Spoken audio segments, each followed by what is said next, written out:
সাজিদ গোসল করতে চাচ্ছে না। ওর মা ওকে জোর করে ধরে গরম পানি করে সাবান দিয়ে গোসল করাই দিচ্ছে। এই স্মৃতিগুলাই যখন অনেক বড় হবে, আল্লাহ বাঁচা রাখলে, তখন মনে করবে মায়ের আদরটা কী জিনিস।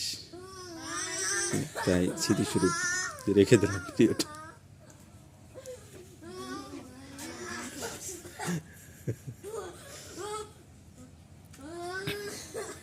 আজ 3 দিন ধরে গোসল করে না।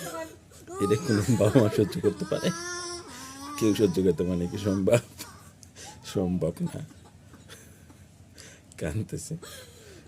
এবার 6-এর ফাইনাল পরীক্ষা দিয়ে ক্লাস 7 উঠবে। ছোট নয় কিন্তু, বড় হয়ে গেছে, কিন্তু এখনো ভিতরে একটা